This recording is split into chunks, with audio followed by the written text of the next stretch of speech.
Bom dia a todo mundo, então. Obrigado por terem vindo.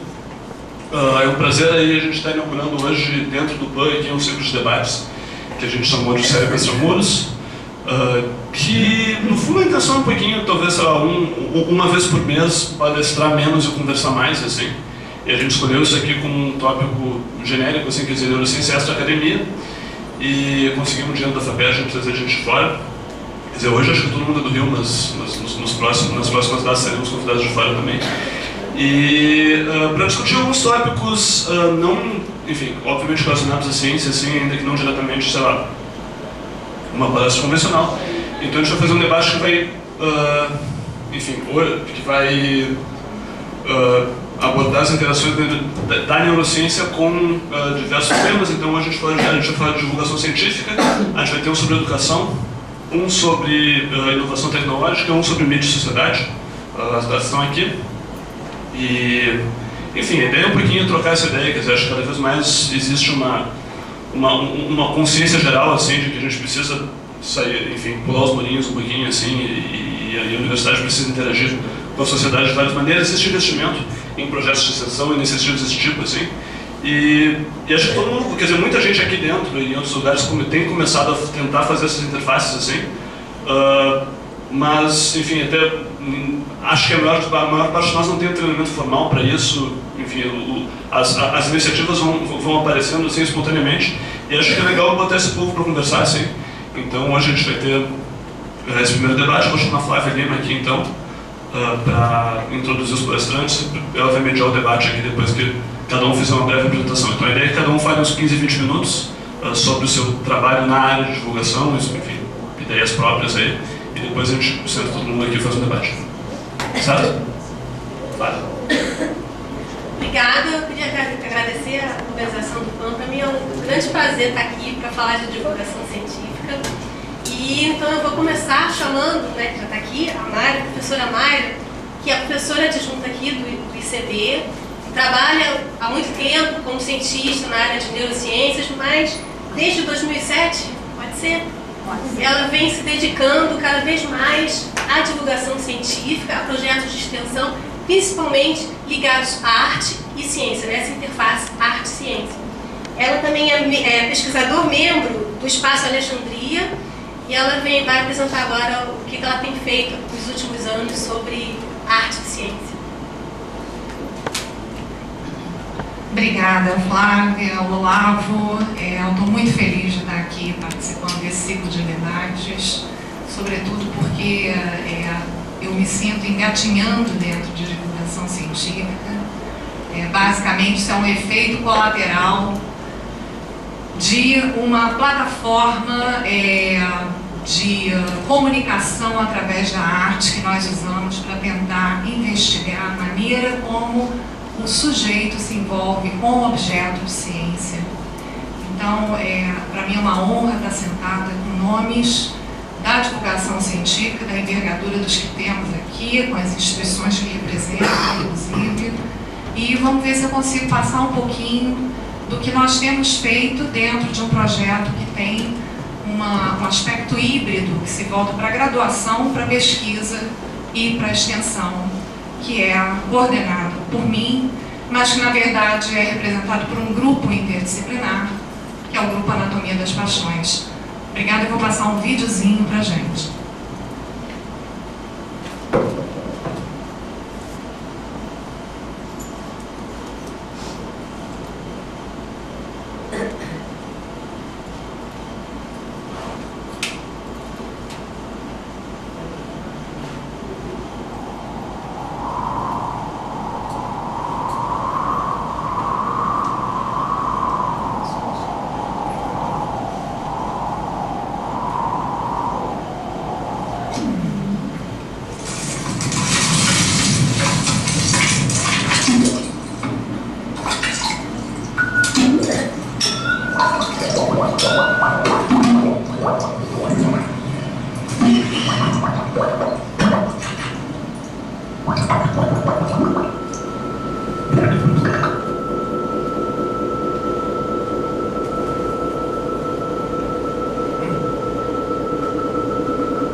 baixo, então o nosso encontro seguiu o seu curso, porque acredito que a gente possa ir esclarecendo o que é a proposta do grupo dentro do debate, que vai ser mais eficaz, acredito.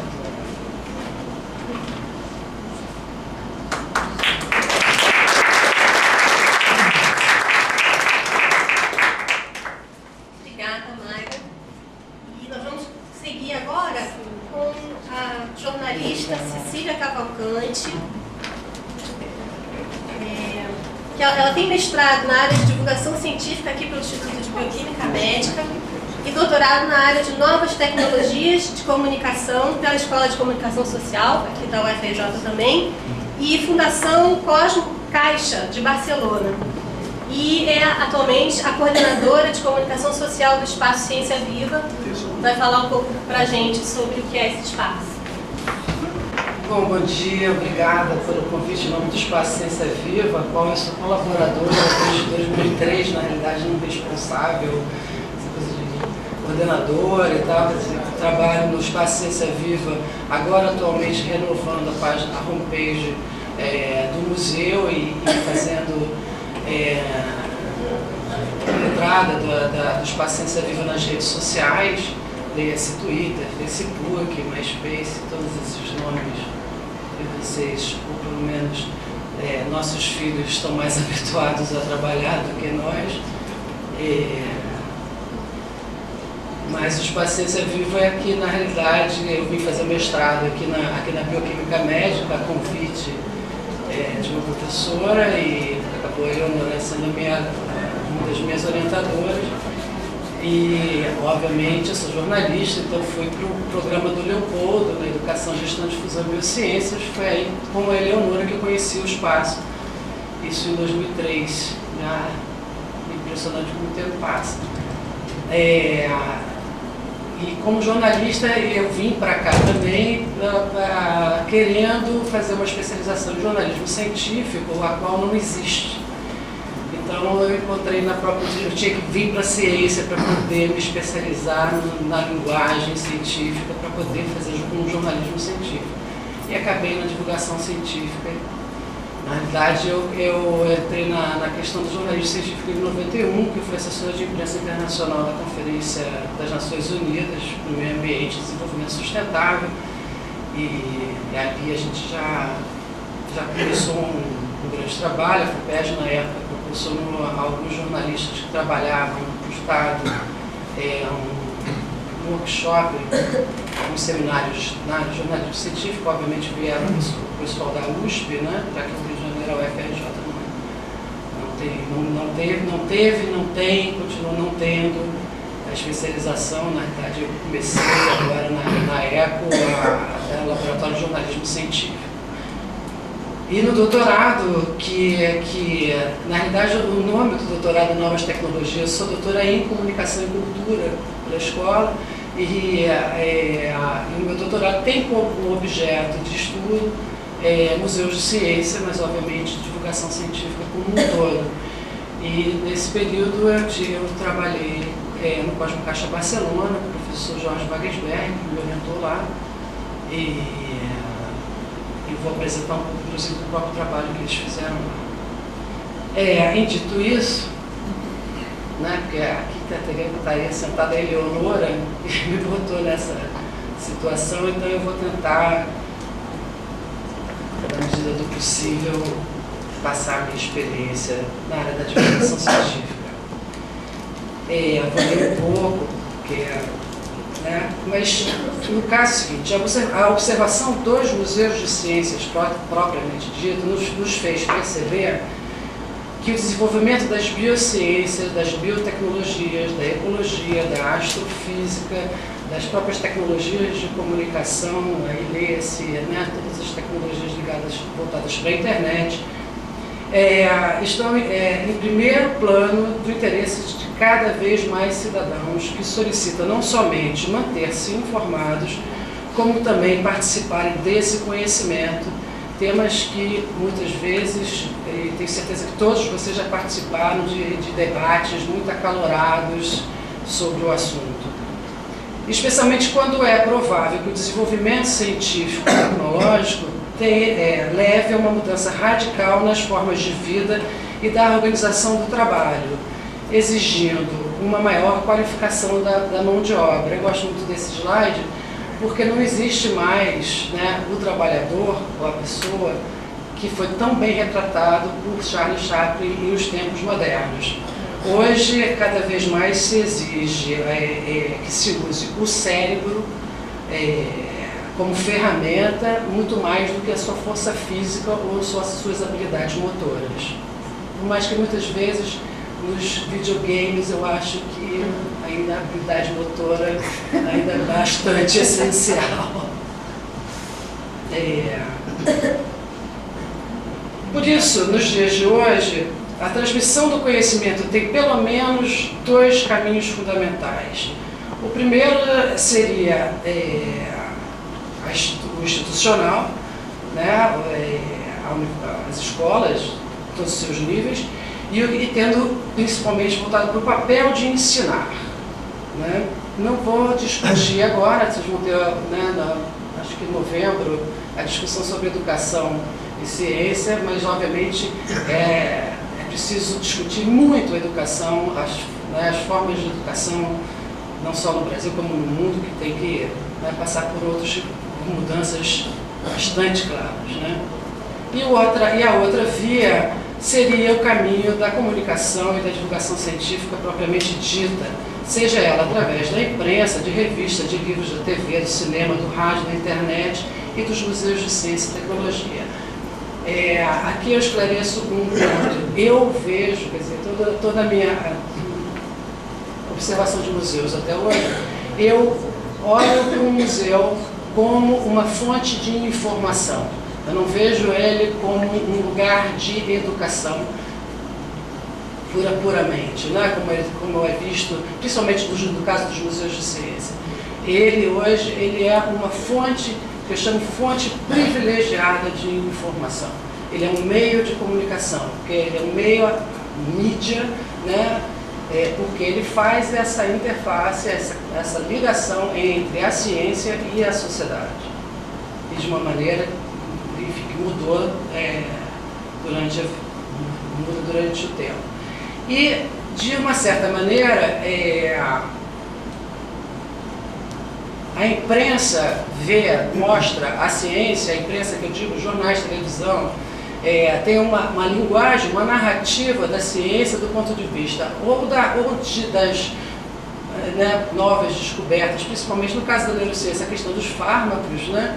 Quer dizer, e de algum tipo de tratamento, alguma coisa voltada, né, para as questões da neurociência ou das biociências como um todo, ou ainda uma linguagem que leve para a questão da eficiência, ou seja, como melhorar a sua performance, né, com a utilização de exercícios, né, até não só através de fármacos, mas de exercícios mentais que você possa fazer.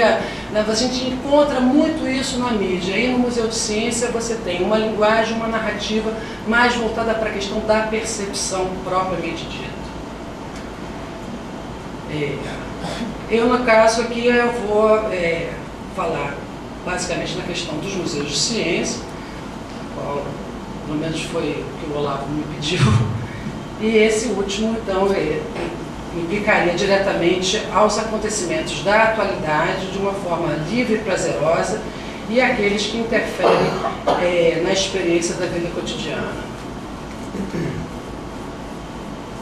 Partimos da premissa que os museus de ciência, mais do que extensão do ensino formal, devam ser vistos como uma nova tecnologia midiática e fonte de informação diferenciada, principalmente por ser um ambiente do fazer científico e tecnológico, facilitador da compreensão intrínseca da ciência. É bom que isso troca, né? A gente fica meio... Observa-se ainda que os museus aparecem nas cidades como os principais pontos de referência, assim como eram as catedrais no passado.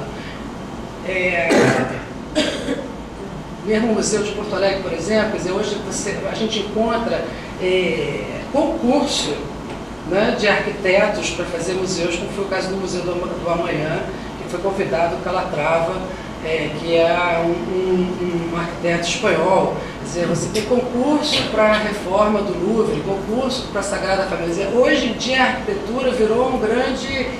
Né, e esses museus, o próprio Guggenheim, né, quer dizer, que você chega em Bilbao, Bilbao não é nada se não fosse o Guggenheim. Né? Então, assim, os museus hoje, os museus da arquitetura, ou o espaço físico museu, ele tem sido um ponto de serve como um ponto de referência às cidades, o que é bastante interessante, que não era antes, né? Mas de qualquer maneira, os museus, de uma certa forma, eles continuam com uma característica, uma arquitetura mesclada, que ora ela pode parecer como uma catedral, ora como palácio, como é o próprio caso do Louvre, o próprio Science Museum em Londres, ora como teatro, ora como escola, ora como biblioteca, o Museu de Artes e Ofícios também em Paris, que é parecido com isso. Às vezes ele parece mesmo um depósito, um armazém. Eu não preciso dar exemplos, porque vocês fatalmente conhecem alguns, caracterizando-os assim como espaços que estão ligados a todos os tempos, ou como foi denominado pelo filósofo Michel Foucault, heterotopias ligados a recortes do tempo. De todo modo, sua presença nas cidades do mundo os insere no sistema de uma cultura museística, lugar antes que era só reservado aos museus de arte. Os museus de ciência, eles passam a estar incluídos nessa cultura, nesse espaço, nos grandes centros. Isso eu acho bastante bacana, e isso começa há muito pouco tempo, uma questão de 10 anos para cá. É importante ressaltar que nesta primeira década do século XXI, a linguagem empregada nos projetos arquitetônicos pressupõe, além de um diálogo entre o contemporâneo e o futuro, né, você tem várias arquiteturas voltadas com coisa digital, tem uma série de outros recursos, mas voltado também para a questão da sustentabilidade, por pelo menos 2 motivos. Primeiro, pela questão da conservação do planeta. No Museu de Ciência hoje, uma arquitetura nova não pode não ser autossustentável, né? E não menos nobre, diminui o custo da manutenção institucional, né? Economia de energia, economia de água, assim como previne os efeitos do aquecimento global sobre as peças expostas. Esse museu da Academia de Ciência da Califórnia é um grande exemplo do museu que a gente chama Museu Verde, né? E o próprio projeto do Museu do Amanhã tem todo um trabalho, todo um pensamento na área da sustentabilidade também. Vamos ver quando ficar.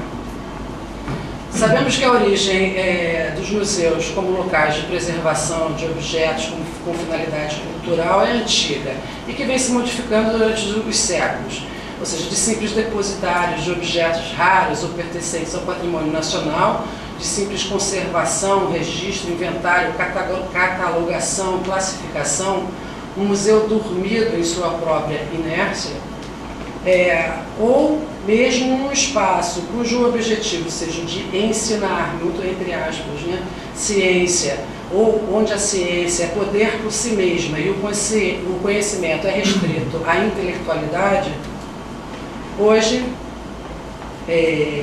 passamos a uma nova conceitualização dos discursos expositivos, dando um maior dinamismo ao museu, transformado em um espaço público voltado para vivenciar, criar, intuir e conhecer simultaneamente, incorporando em sua filosofia, além da ciência e a tecnologia, a arte, a interatividade e a percepção. Rapidamente, vamos apontar, eu vou tentar apontar 2 métodos para se pensar uma exposição da contemporaneidade, para se pensar uma nova museologia. Isso são imagens do Cosmo Caixa Barcelona. Quem nos recebe na porta é o Einstein. Eu já vi muita gente conversar com o Einstein na portaria, porque ele realmente é fantástico. Mas essas são algumas imagens do Cosmo Caixa. Então vamos ver. Bom, primeiro, a concepção de uma exposição pressupõe fornecer estímulos para o conhecimento científico, usando prioritariamente objetos reais, materiais que formam o espaço. Obviamente, no caso da neurociência, você não vai pegar um cérebro e colocar numa exposição, mas obviamente você tem, né, crânios, você tem formas de fazer isso. Quanto mais real é o objeto, melhor é a interação com o visitante. Isso já está bem claro hoje. E a questão dos fenômenos reais, ou seja, as mudanças vivenciadas pelos objetos no tempo.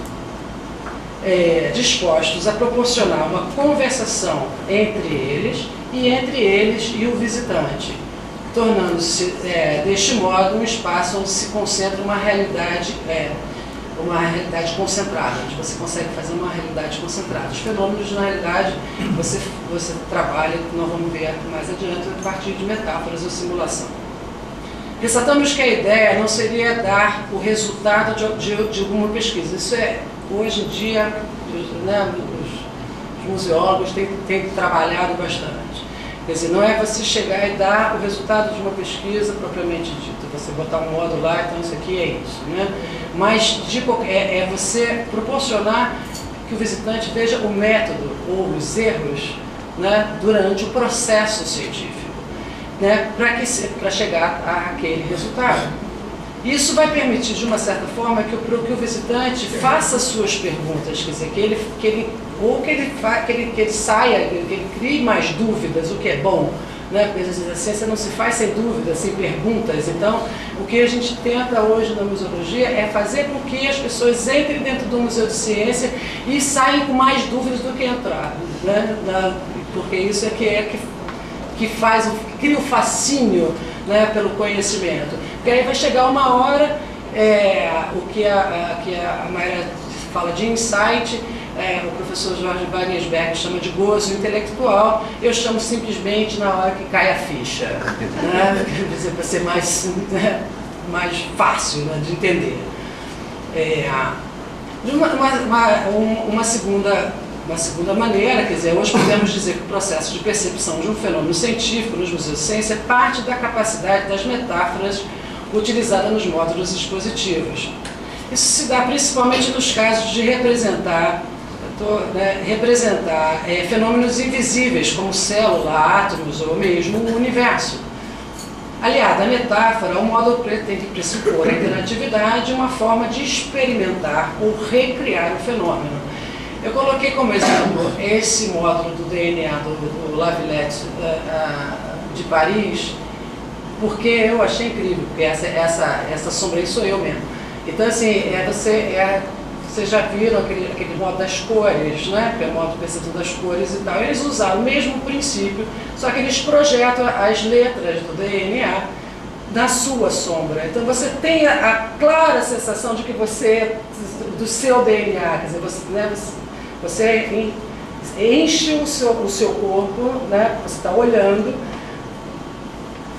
e enche o seu corpo com as letras do DNA, uma construção que isso se move, se mexe, enfim, não é estático, não é só uma sombra agitada. Essas letrinhas ficam se mexendo o tempo inteiro. Então é bastante simples, né, usado num recurso que já era usado anteriormente e usado dessa forma. É bastante bacana.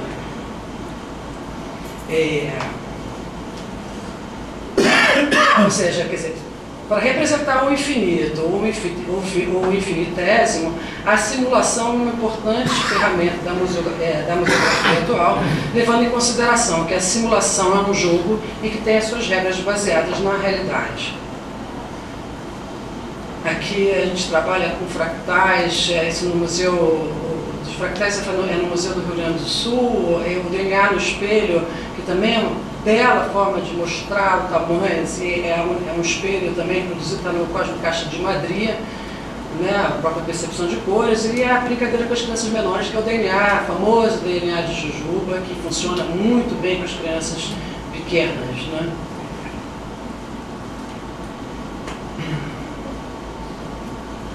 Sei que não é nenhuma novidade para vocês, né, aqui na neurociência, que a percepção do mundo real se dá a partir da experiência consciente dos nossos 5 sentidos, significando dizer que o cérebro analisa a informação sensorial para construir um sentido mais detalhado do mundo. Porém, as diversas percepções que temos de um mesmo objeto não nos fornecerão a imagem completa da realidade, da mesma maneira, constituindo, por sua vez, uma série de vazios. Para preencher essas lacunas, a educação, aqui também muito entre aspas, serviria para harmonizar os nossos sentidos entre si, reconstruindo aproximadamente um objeto em sua totalidade. Déficits perceptuais apareceriam como uma desordem do reconhecimento, o que torna grande parte de nossa percepção de natureza ilusória. De uma certa forma, Escher alia a arte e a geometria, criando ilusões de óticas, e por isso mesmo é um bom exemplo do que eu acabo de dizer. Né? Mas, indo para a filosofia, que é onde eu me sinto mais confortável, saindo, né, das explicações científicas, Merleau-Ponty afirmava que as verdadeiras experiências não podem ser traduzidas apenas pela percepção biológica. Abre aspas. Seria absurdo dizer que vejo com os meus olhos o que ouço com os meus ouvidos, pois meus olhos e meus ouvidos ainda são seres do mundo, incapazes então de preparar diante deste a zona de subjetividade de onde ele será visto ou ouvido. Não posso nem mesmo conservar alguma potência de conhecer aos meus olhos ou aos meus ouvidos, fazendo deles instrumentos de minha percepção. Eles só são instrumentos da excitação corporal e não da própria percepção. Digo que meus olhos veem, que minha mão toca, que meu pé sofre, mas essas expressões ingênuas não traduzem a minha verdadeira experiência. De fato, as mudanças nas concepções, as escalas micro e macroscópicas, afasta a nossa percepção do mundo pelo que nosso aparelho sensorial, mas novos meios de visibilidade e dispositivos de observação mudam radicalmente a nossa maneira de ver as coisas. Isso é o que, inclusive, a própria ciência utiliza dessas tecnologias de visibilidade e que nós levamos isso para o museu, né, e ensinamos também, muito entre aspas, né, a forma de ver esse novo universo, ver essas novas coisas. Obviamente, tudo isso foi né, vamos lembrar que o próprio cinema e o raio-x, né, nasceram no mesmo ano, 1895, dois importantes aparatos técnicos nas possibilidades de ver as coisas. Enquanto o raio-x permite ver dentro do corpo sem cortar, o que às vezes a gente pode sentir ainda um certo constrangimento nos aeroportos americanos, não sei quem já passou por isso, mas é absolutamente terrível. E o cinema traz a questão da imagem em movimento, sai da imagem estática, né? Esse filme a gente conhece bem. Especificamente nas últimas décadas, o rápido desenvolvimento das técnicas de observação e representação, principalmente com a formalização e difusão das imagens e possibilidades cognitivas dadas pelas tecnologias de informação e comunicação, as chamadas TICs, né, reconfigura as relações do sujeito observador. Diferentemente das faculdades miméticas do cinema, da fotografia e da televisão, formas analógicas que correspondiam à visibilidade óptica do ponto de vista estático, o computador, a holografia, o telescópio, o microscópio, enfim, eles dão uma nova dimensão, mesmo separado do observador humano. A percepção está relacionada ainda a processos mentais, tais como memória, expectativas futuras, a atenção e outras funções cognitivas que podem interferir na interpretação dos estímulos percebidos. Porém, soluções criativas, eu estou falando isso por quê? Porque é como que a gente usa esse conhecimento para você montar os módulos de um museu. Então, né, voltando, né, criações criativas de recursos, muitas vezes simples, também colaboram para a compreensão de pesquisas científicas. Eu não sei por que ele não rodou. Agora rodou. Não rodou. Agora ele foi. Isso é um módulo, segundo a lei de termodinâmica, Não vou explicar para vocês. Uhul. É tão bom quando eu tenho a plateia que eu não preciso explicar essas coisas. Eles não têm ideia. Mas, né? Então, as metáforas, você pode... Isso são bolinhas de ping-pong, né? Obviamente jogado com ar e ponto. Nada além disso. Quer dizer, são relações de uma metáfora que você pode fazer muito simplesmente compreender, fazer coisas. E tem luzes, né, que piscando, você vê, né, o movimento da bola. Exatamente. Bom, desse modo, um dos desafios dos curadores das exposições científicas estaria, então, em organizar exposições no qual o visitante possa pensar por conceitos, no caso, né, com a utilização da filosofia, por método científico e por sensações, que é a utilização da arte, que isso você, né, está encontrando bastante. Eu vou dar agora como exemplo a exposição Abracadabra, Ilusionismo e Ciência, que foi uma exposição que eu montei lá no Paju Caixa Barcelona, aonde ilusões de óticas, de profundidade, de perspectiva, ilusões auditivas, o cinema como grande ilusão, a mágica, a fraude, formavam módulos interativos da exposição numa área de 800 metros quadrados. A magia, na época da Renascença, era desenvolvida e praticada por pessoas instruídas e respeitadas, que viam na matemática a chave para entender o universo. Até mesmo Newton, vocês sabem disso, também considerado um mago por Keynes, né? Desenvolveu muitas das suas teorias a partir das ideias da magia, sem falar da alquimia, né? Assim como a ciência moderna, a magia é uma combinação de conhecimento e destreza manual. A partir né, desse preâmbulo, foi feito o Abracadabra. O curador da exposição é um neurocientista de Barcelona, um catalão. E aí a gente usou todos os recursos da mágica para brincar com a questão da percepção. Uma exposição realmente bastante interessante. Na verdade, o ilusionismo é a observação de um fenômeno altamente improvável, é a arte de fazer coisas extraordinárias e admiráveis, muitas das quais chamamos de mágica. Mesmo vocês, quer dizer assim, mesmo a gente sabendo que é um truque, que mexe com a caneta, que é um lapso no cérebro, eu continuo me admirando, mesmo sabendo qual é o resultado do truque. É absolutamente fantástico. Mas a exposição teve como objetivo geral fazer com que o visitante percebesse que por trás do truque, do ilusionismo, obviamente, existia ciência, né? Fenômenos explicáveis, pela neurociência, pela psicologia, pela física, pela matemática, etc. Mas também tinha muita habilidade. Mas eles não contavam todos os truques, não. Alguns truques ficaram no segredo, as pessoas tinham que adivinhar. Às vezes a gente contava, mas muitas vezes a gente não contava, não. Era muito divertido. Além de uma tentativa clara de fundir ciência, arte, magia e percepção. Isso é só uma brincadeira do que a gente pode, né? Como é que a gente pode fundir uma ilusão sem precisar de computação gráfica. Mas esses recursos ainda são possíveis. Hã? A exposição do Cosmo Caixa, ela foi inaugurada em 2010. Ela teve 2 anos de produção, e ela ficou 1 ano, depois ela viajou, ela viaja agora pela Espanha. Esses são alguns dos módulos, cabeça da mosca, né? A questão que é o Escher, na realidade, né? Da casa distorcida,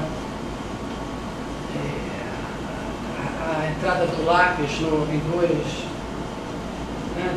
Coisas que parece que o lápis não pode entrar, mas ele entra, então dependendo do ângulo que você vê, como é que ele entra. Então a gente fez isso num tamanho enorme, tudo um tamanho gigantesco, bastante divertido. Bom, vamos terminar.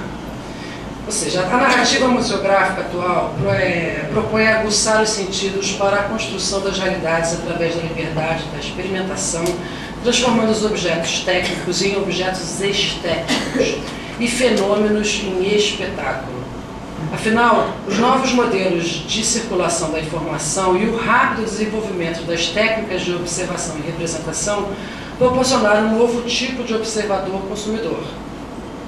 A gente não pode negar que né, a gente, na internet, com 10, às vezes 10, eu às vezes fico com 10 mesmo, né, telas abertas e consigo trabalhar nas 10, meu filho faz isso com uma tranquilidade, ele ainda está a televisão ligada, ele ainda está falando no telefone.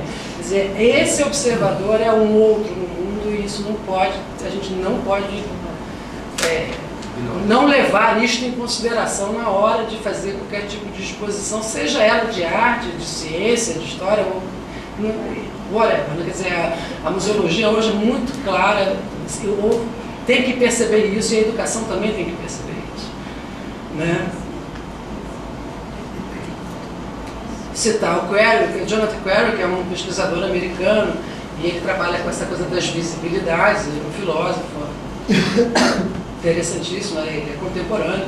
Então ele diz, né, que fez-se necessário um observador mais adaptável, autônomo e produtivo, tanto no discurso como na prática, em conformidade com as novas funções do corpo e com a enorme proliferação de signos e imagens indiferentes e convertíveis. A modernização efetuou uma desterritorialização e uma reavaliação da visão. Quer dizer, essa coisa do corpo que está parado, mas que você está viajando pela internet, quer dizer, essa coisa da mobilidade, onde você está fazendo coisas, raciocinando e tal, com o celular na mão, né, quando você está andando no ônibus. A gente trabalha muito mais hoje em dia do que antes, quando não tinha mobilidade da internet, né? Você está 24 horas com os dedões, né, ali, né? Então, tudo isso faz com que você mude a forma de observar a vida mesmo, o cotidiano mesmo. Esses meninos que eu digo.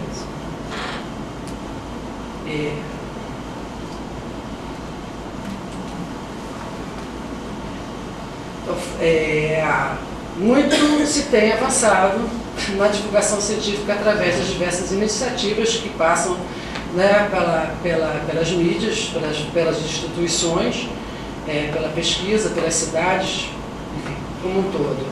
Mas nos espaços culturais considerados como os elos, que eu considero como os elos dessa vasta rede, que transformam, na realidade, o mundo em informação.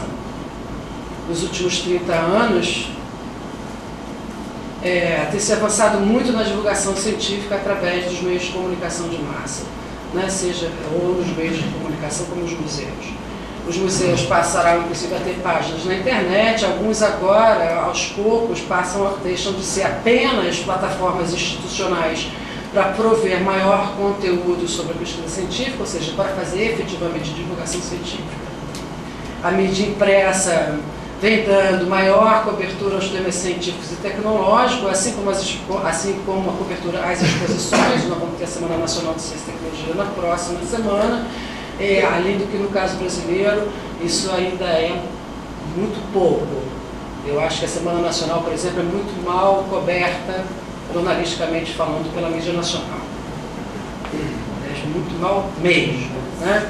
Cresce o mercado editorial de livros, né? O doutor Roberto Dante está aqui, não nos faz negar, né? A própria questão da Leite Vieira é super bem-vinda, né? E a própria questão do assunto até do cinema, não é à toa que, né, se ganha o prêmio Oscar e o Nobel, o Al Gore, com a questão das mudanças climáticas, e os filmes de ficção científica que lotam, né, as salas de cinema, que é absolutamente fantástico. Temos, pelo menos como base, que se antes considerados como lugares de consagração, hoje percebemos que os museus e as suas atividades atuam na construção da imagem da ciência no mundo. Não vemos mais um pêndulo sem associá-lo ao pêndulo de Foucault. Assim como nos disse Artaud, jamais veremos gerações sem pensar em Van Gogh. Obrigada.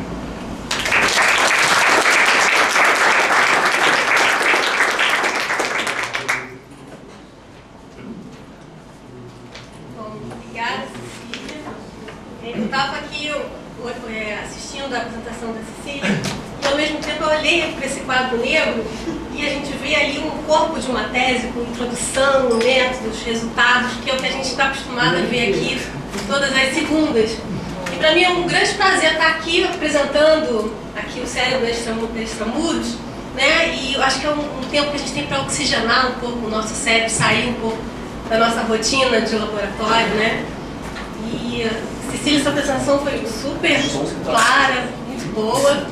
Eu não sei se vocês estavam aqui desde cedo ou perderam de assistir o vídeo da Mayra, que também foi muito instigante, muito interessante. E agora nós vamos passar para o nosso último palestrante, que é o professor Roberto Lente. Todos vocês devem já conhecer. O Roberto, ele é um dos pioneiros, né, em divulgação científica e tem vários trabalhos em revistas. Ele é membro do Conselho da Ciência hoje e ele vai falar um pouco para a gente da sua experiência de divulgação científica nesses últimos anos. Bom, obrigado pelo convite para participar. Eu sou aqui o avôzinho aqui dessa plateia e eu gosto de falar sobre a trajetória da divulgação científica no Brasil, do modo como eu presenciei, porque eu acho que a gente evoluiu, mas a gente só evoluiu daqui para cá, quer dizer, estamos ainda no Neolítico, muito longe do que seria necessário para as necessidades ou para a importância da ciência para a sociedade brasileira. Então eu vou contar um pouco, muito abreviadamente, um pouco da minha experiência nessa área de divulgação científica e alguns conceitos gerais. Acho que vai casar bem com o que eu ouvi antes sobre divulgação científica, porque eu penso que esses conceitos gerais eles não diferem em qualquer área, seja para neurociência, para física ou para enfim, qualquer área da ciência. O grande nome do paleolítico da divulgação científica foi José Reis. Ele foi um dos fundadores da SBPC, um dos fundadores da revista Ciência e Cultura e foi articulista da Folha de São Paulo, numa época em que divulgar a ciência na mídia era uma coisa completamente extraordinária e ele lançou assim, publicamente os primeiros princípios, vamos dizer, da divulgação científica. Hoje em dia a gente nem fala mais tanto em divulgação científica, fala-se mais em popularização da ciência, porque um congresso entre pares também é uma forma de divulgação científica, mas não é uma forma de popularização da ciência. Por isso está se preferindo evoluir para esse termo popularização em vez de simplesmente divulgação. Mas na época do Zé Reis ele chamava divulgação mesmo, né? Bom, né, na época em que eu comecei, foi a época da fundação da revista Ciência Hoje, a posição do Brasil em termos de produção científica estava aqui, em torno de 0,5 artigos publicados em 1982, 0,5% de artigos em relação à produção mundial. E essa era a nossa posição em número de patentes, 40 e poucas patentes por ano, né, depositadas internacionalmente. E nessa época a gente começou a se colocar que razões teríamos para divulgar a ciência, para popularizar a ciência, né? E apareceram da nossa discussão uma série de princípios gerais, né? Primeiro é que a divulgação científica são mais ou menos óbvios, mas arrumam um pouco a nossa cabeça, por isso que eu gosto de colocá-los assim, listá-los, né? O primeiro é que a divulgação científica põe ao alcance do grande público a aventura intelectual da ciência, um pouco que a Cecília falou. Não se trata da gente dizer o fato científico só, mas o que ele conteve de aventura, o que ele conteve de dúvidas dos pesquisadores que trabalharam com esse fato. Isso é mais importante, são as perguntas do que as respostas. Essa é a mensagem, né? A divulgação científica tem uma outra dimensão, é que ela é importante para o apoio que o público deve dar, que a sociedade deve dar, e que a sociedade dá, na verdade, porque paga os nossos salários e os nossos projetos de pesquisa, mas é importante que ela compreenda a importância da ciência para que ela nos financie cada vez mais, com consciência, né? Também a divulgação científica permite que prestemos contas à sociedade, recebemos dinheiro dela, trabalhamos por causa disso e temos que ter uma maneira de prestar contas do que fizemos que seja inteligível pela sociedade, porque não basta o paper que só leem os nossos pares, preciso que o público em geral possa compreender o que fizemos e a utilidade que isso porventura tem. Um quarto item é que a divulgação científica permite o cidadão ser mais cidadão, porque ele está mais informado. Em última análise, é o cidadão, através dos parlamentares, que aprova a lei de biossegurança, que aprova ou não aprova o aborto, a eutanásia, enfim, os transgênicos. Então, todas essas questões que dependem de ciência e tecnologia são aprovados pelos parlamentares que olham para a sociedade lá atrás, ou lá embaixo, não sei que posição está a sociedade em relação aos parlamentares, mas eles têm que olhar para a sociedade para informar o seu voto. E a divulgação científica medeia, de certa maneira, esse processo. E, além disso, ela é uma ferramenta importante para a educação em ciência. Ela não participa da educação formal, mas ela é um instrumento importante, informal, vamos dizer assim, ou não formal, complementar da educação escolar. Bom, então, com esses princípios gerais, a gente tem um armamentário teórico, ou assim, conceitual, para se perguntar como podemos fazer divulgação científica. Isso era o que a gente se perguntava naquela época, e vocês vão ver que a coisa, em 1982, né, já são 20 anos, a coisa se modificou muito. Eu defendo o ponto de vista de que para popularizar a ciência vale qualquer formato. O que é mais importante é a criatividade de quem se propõe a popularizar a ciência. E eu vou dar alguns exemplos que mostram como esses formatos são variados. São realmente vale tudo, vale tudo. Um formato óbvio é o das revistas. Existem várias, a Ciência, esse é o número 1 da Ciência Hoje, de 1982, aqui um número mais recente, depois a Ciência Hoje das Crianças, outras revistas. As revistas, no entanto, enfrentam algumas dificuldades. Primeiro é a concorrência, quer dizer, talvez uma das maiores concorrentes da Ciência Hoje ou das outras revistas é a revista Caras, que vende provavelmente umas 100 vezes mais ou umas 1000 vezes mais, não sei avaliar, do que qualquer uma dessas, né?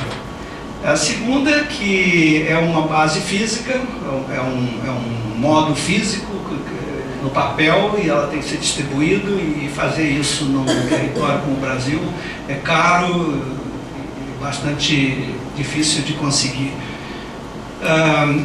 Portanto, um pouco por isso, mas não apenas por isso, ela tem pouca agilidade jornalística. Você tem que fazer uma matéria que você fez no mês passado, ou 2 ou 3 meses antes, para ela ser publicada, e a pessoa vai ler 2 meses depois, que a revista é uma coisa de leitura relativamente lenta.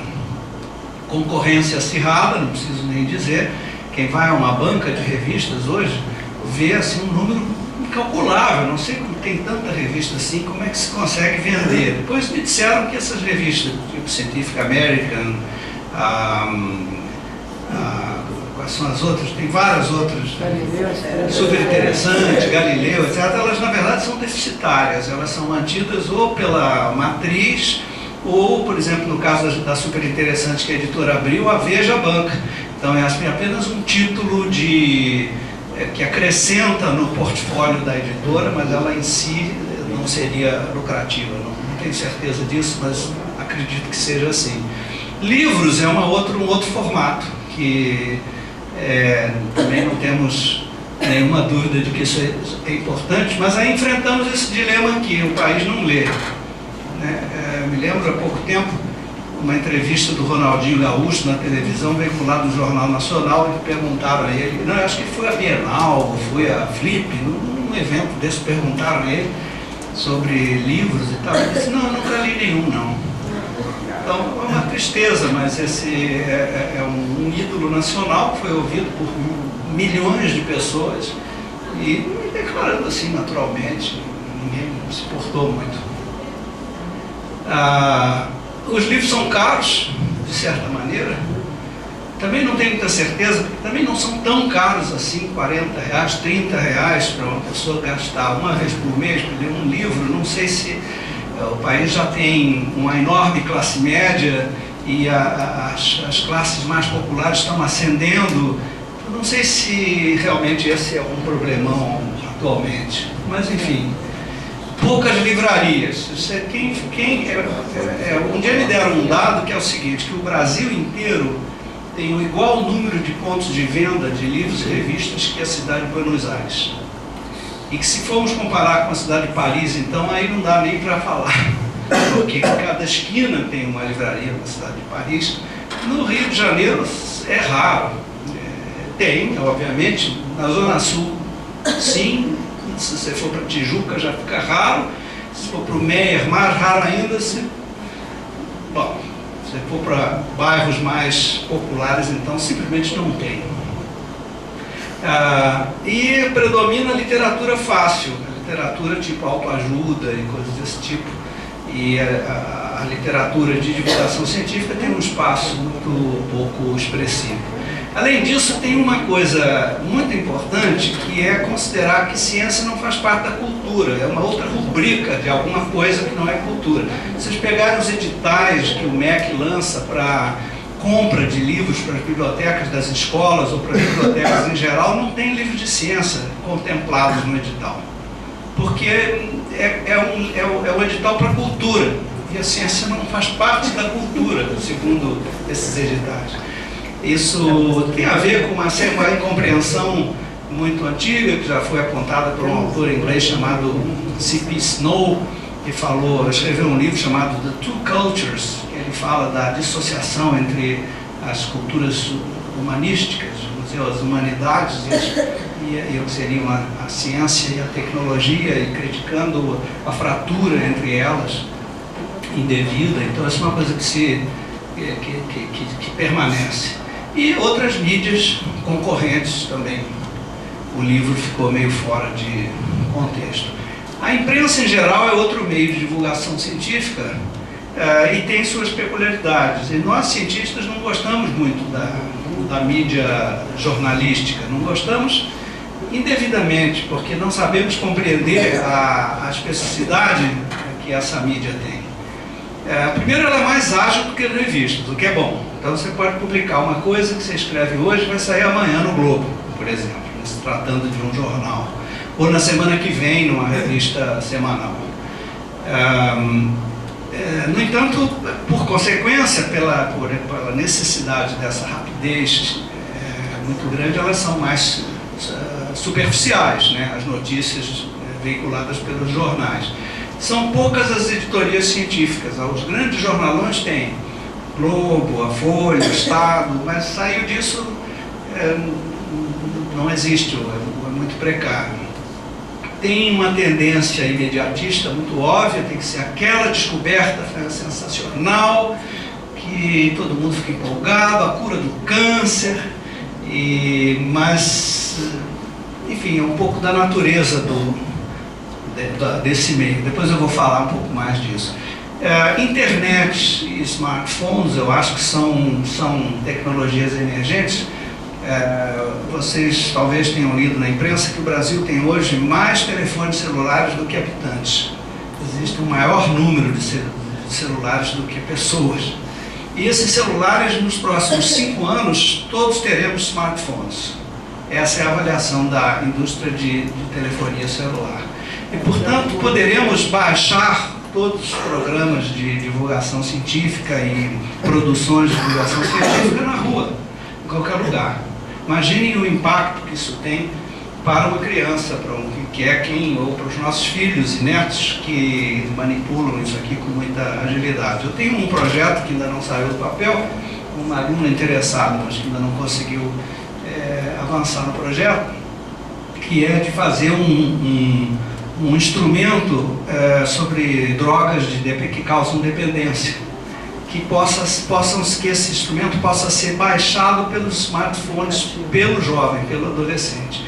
E a função disso é que ele o faça escondido dos pais, porque ele não poderá baixar um instrumento como esse com toda a seriedade que a gente quer dar a qualidade, a qualificação da informação sobre drogas, mas ele enfrentará o preconceito dos pais se ele fizer isso em casa, não é? Porque o pai vai achar que esse menino está fumando maconha, está interessado em baixar uma mídia qualquer sobre maconha, ou sobre cannabis, ou qualquer outra droga. Mas ele pode fazer isso pelo smartphone. E se a gente não der produtos adequados, sérios para ele vai usar o que tiver. Ele vai botar no Google, vai aparecer qualquer coisa que não necessariamente da melhor qualidade. Então, são muito ágeis esses formatos, são também superficiais, porque, por exemplo, uma coisa como o Twitter, você tem que usar um número pequeno de toques, 140 toques, você não pode ir muito longe na possibilidade de se comunicar. O que também é interessante, porque obriga uma concisão que a gente às vezes não está acostumado a fazer, que talvez seja importante aprendermos. Eles são muito democráticos e participativos, o que é bom, né? São muito interativos, né? Extremamente concisos, decorre disso aqui, mas não tem controle de qualidade, ou tem baixo controle de qualidade. Quer dizer, vale tudo. Por serem democráticos, todo mundo pode postar o que quiser. Portanto, a gente não tem dificuldade de aferir a qualificação da informação que estamos consumindo. Telejornais pode parecer incrível, o Brasil tem uma posição muito destacada na veiculação de ciência e tecnologia pelos principais telejornais, especialmente o Jornal Nacional da Rede Globo. Tem uma pesquisa feita por uma aluna de doutorado que eu orientei há muitos anos, lá, Cibarca, e muitos anos também não é tanto assim, mas foi em 2005, uma coisa assim. Ela fez um levantamento comparativo do tempo dedicado à ciência e tecnologia pelo Jornal da Record, naquela época, e do Jornal Nacional. O Jornal Nacional aparece com 13% do tempo. Reparem aqui que ele ganha, ele só perde da editoria geral, mas ele ganha economia, esporte, governo internacional, política, segurança, ganha de todos os temas, as outras editorias. O tempo, subtraído de anúncios, obviamente, dedicado à ciência e tecnologia. Isso se compara com o World News Tonight da ABC News americana, em torno de 13%. Tem um editor famoso, Peter, alguma coisa, esqueci agora o nome dele, Peter Jennings, algo assim, que se dedica a divulgar pelo noticiário da ABC News, né? Então os telejornais são outra forma. Outra forma também inesperada é a novela, com toda a sua especificidade. Né? Temos os nossos conceitos ou preconceitos sobre as telenovelas, mas de algum modo eles divulgam a ciência. Tem um episódio que infelizmente eu não vou poder mostrar para vocês, não tive como encontrar a cena dessa novela aqui. Quer dizer, o clone, vocês lembram aqui, Viver a Vida, né? No Viver a Vida aconteceu o seguinte, o autor, chama-se Manuel Carlos, ele fez uma cena em que aparecia dois médicos discutindo o futuro da sua paciente, né? Que ficou paraplégica. E eles diziam assim, tem uma pesquisa nos Estados Unidos espetacular sobre células-tronco, agora vai ser possível usar células-tronco para tratar, não sei o quê. E eu, por acaso, não vi esse capítulo, nessa época eu não gostava. E agora essas últimas eu não estou curtindo tanto. Mas por acaso vi esse capítulo e eu fiquei muito indignado com a coisa de jogar para os Estados Unidos a pesquisa, num momento em que a gente estava crescendo justamente células-tronco no Brasil, tínhamos uma lei superior à lei americana, inclusive, E aí, como eu tenho um amigo que é um dos diretores da Rede Globo, eu reclamei com ele, mas não é possível isso. E ele passou para o Manuel Carlos. E o resultado foi que o Manuel Carlos montou uma comissão que veio aqui conversar com a gente, conversou com o Stevens, e daí surgiu um novo capítulo na frente, que era o que eu queria mostrar para vocês, em que os médicos conversam com os dois pais da menina, e aí falam uma série de conceitos sobre células-tronco bastante interessantes, bastante ponderados e, enfim, sem aquele sensacionalismo, falando da pesquisa científica brasileira, né? Então a telenovela não é um instrumento importante. Eu me lembro quando na época de movimento estudantil a gente execrava as novelas, mas fomos forçados a mudar de opinião por alguns intelectuais de esquerda muito famosos, o Ferreira Goulart, que ainda está vivo, Paulo Pontes, que já morreu, hoje o Oduvaldo Viana Filho, que já morreu. Eles começaram a entrar nas novelas e gerar argumentos e roteiros de novela.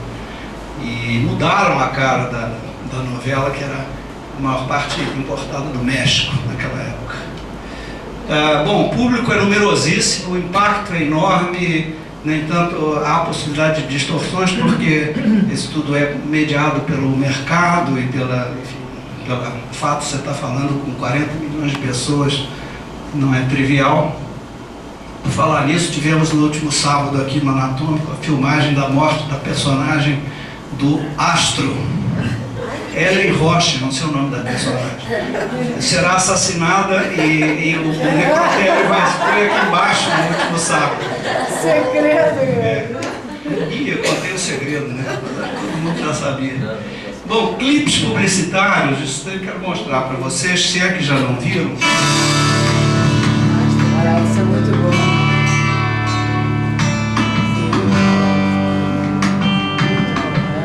Um surfista e um cientista.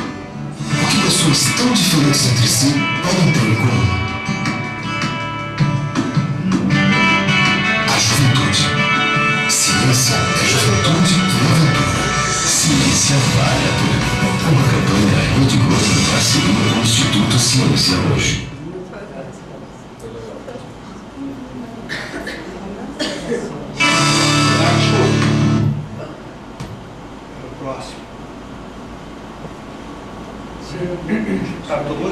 Já estou na hora?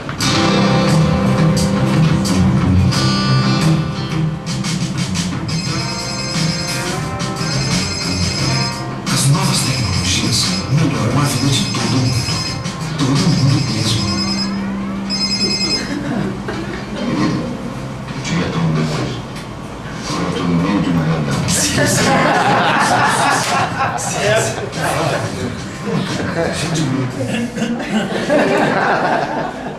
Então, esses clipes foram 8 clipes que eu tive assim, uma grande felicidade de coordenar o projeto, que foi feito junto à Rede Globo, com esse meu amigo que é diretor da Central Globo de Comunicações, já veio aqui falar na Conferência Versalhes do Instituto, chama-se Luiz Erlanger. E aí eu vi como é uma arte assim, impressionante a capacidade de concisão, porque eu tive que preparar os temas desses clipes, que no início eram 20 clipes, depois se transformaram por razões orçamentárias em 8. E aí eu fiz assim, umas 10 páginas para cada tema. E a equipe de produção da Rede Globo dizia assim, mas como é que 10 páginas não dá para fazer nada, porque nós temos 30 segundos. O vídeo, o clipe publicitário tem 30 segundos. Eles pegaram aqueles temas, a gente mais ou menos escolheu, vocês viram Ciência e Juventude, que pretende desmistificar o fato de que o cientista é um cara assim, grisalho, barbudo e tal, mas é um jovem. E o segundo, que é a Ciência e Inclusão Social. Então esses foram 2 dos temas, e eles pegaram e fizeram isso aqui, que é de uma concisão, de uma felicidade em veicular um conceito, não é? Que assim, eu fiquei pasmo, porque tivemos inúmeras discussões e foi uma coisa assim muito agradável para mim. É uma forma de divulgação científica que a gente não pode abandonar. por conta do grande impacto que um clipe publicitário tem. Nós assistimos numa conferência Versalhes recentemente, como é que é o nome daquele Caceta e Planeta que veio falar aqui? Hein? Hélio de la Penha, exatamente. O Hélio de la Penha falou assim pra gente, que a função do artista que se apresenta na televisão é manter o público com a TV ligado até o próximo intervalo publicitário. Então, foi a concepção dele, você viu a coisa comercial da televisão, né? E a importância do clipe publicitário. Bom, museus eu não vou me estender, a Cecília já falou bastante, muito bem sobre eles. Teatro, eu tive também uma experiência com teatro também, e especialmente para crianças, é muito atrativo.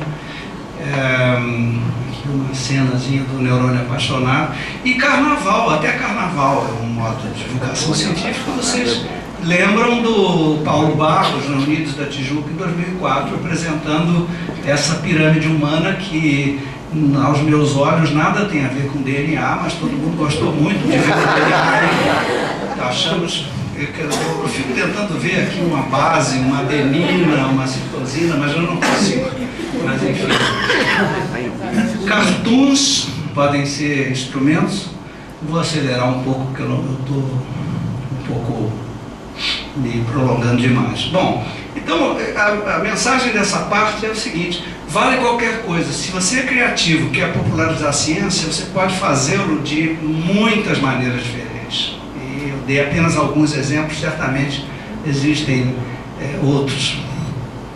Bom, quais são os atores? De um lado estão os cientistas. Aqui é o grupo que criou, que esteve na fundação da revista Ciência Hoje. E de outro lado estão os jornalistas.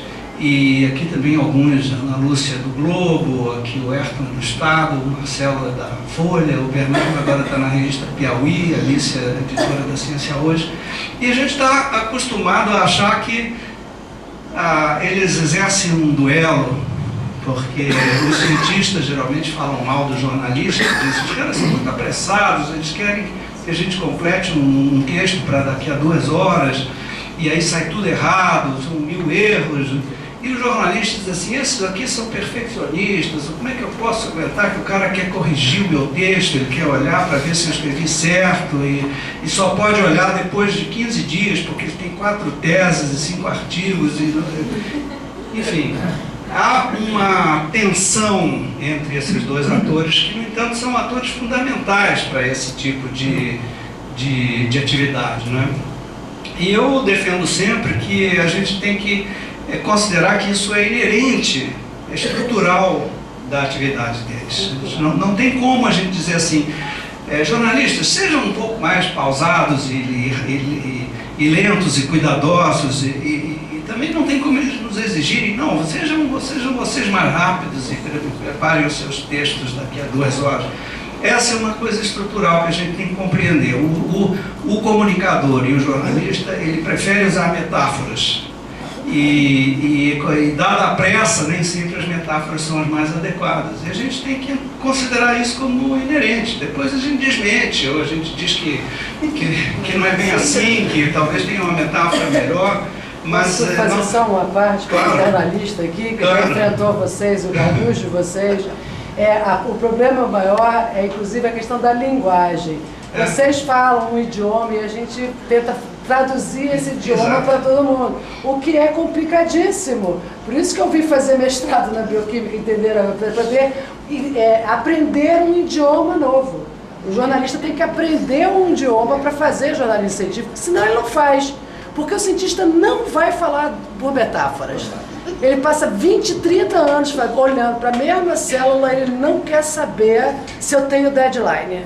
Entendeu? Ele vai falar aqueles nomes horrorosos, desse tamanho, ainda por cima, que é dificílimo de... né? E a gente pede assim, por favor, o senhor pode me dizer quais são as letrinhas para escrever o nome direito? E ele fica uma fera. Como que você não sabe disso? Né? Não fez a pesquisa antes? Quer dizer, é só para ilustrar um pouco a brincadeira. Não, é perfeito, é isso mesmo. Mas a gente tem que considerar que isso é inerente às duas profissões. Não é que um é pior e o outro é melhor, ou vice-versa. Bom, esses dois personagens, aqui está um cartoon que eu acho espetacular em relação a isso. Isso aqui é o que o cientista descreve, né? Nós conseguimos destruir 10% das células cancerosas na cauda do rato, e a manchete que aparece em cura do câncer. Conseguiu-se a cura do câncer. Então, o cientista, ele fala hermeticamente, ele aborda os fatos objetivamente, ele usa alta precisão, ele demora muito para produzir e ele tem prioridades que são estabelecidas pela lógica do seu próprio trabalho. E o oposto ocorre com os jornalistas e comunicadores. A linguagem tem que ser acessível, senão morreu, porque ninguém vai ler. Ele não passa nem pelo editor, começa por aí.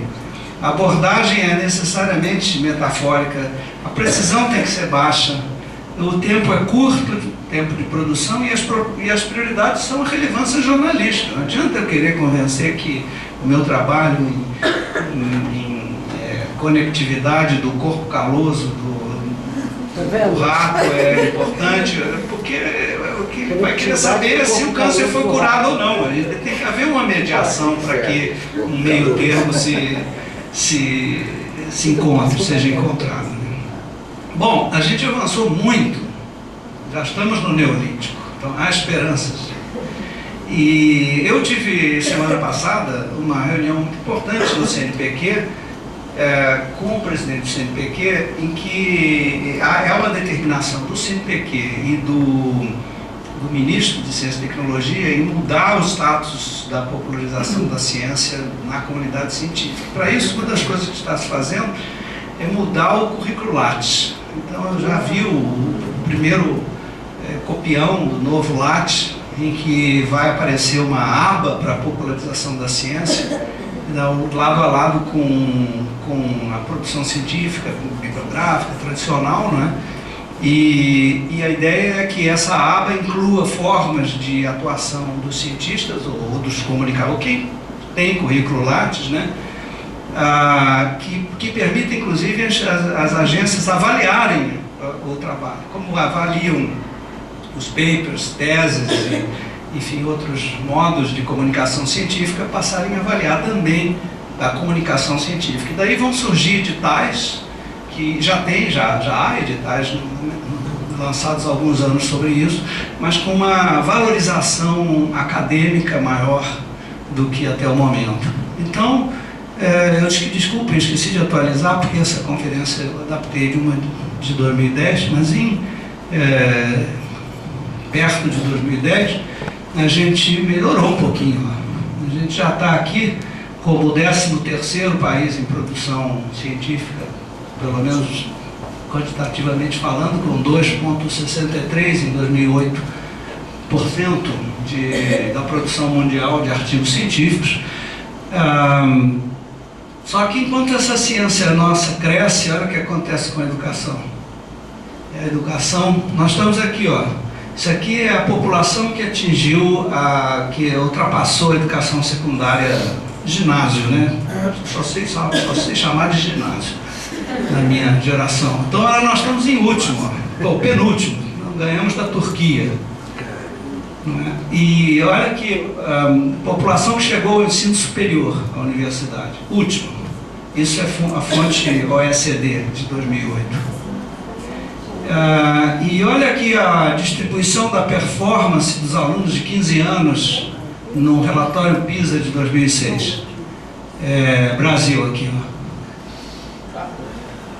Isso é um inquérito feito com pessoas de 15 anos de idade sobre temas de ciência. A mesma coisa em matemática. Também estamos aqui, se não é o último, é o penúltimo de todos esses países aqui. Então, bom, eu não sei se falo disso ou não, porque foge um pouco, mas enfim, já está aqui, eu vou falar em 5 minutos. Eu tenho defendido algo que tem sido considerado muito exagerado e irreal e irrealizável, mas pelo menos bota na mesa para se discutir, que acho que temos que buscar medidas estruturantes para resolver esse paradoxo. Né? Então eu defendo que o ensino básico seja federalizado, total ou parcialmente. Nesse sentido, concordo com o Cristóvão Buarque, que tem uma uma proposta desse tipo. Acho que o salário dos professores devem e a manutenção das escolas deve ficar a cargo do governo federal, porque é uma questão de segurança nacional, eu diria, pelo menos durante assim, uns 50 anos, depois muda e volta para os municípios. Acho que é inevitável que tenhamos turno único em todas as escolas, né, com tempo integral dos professores.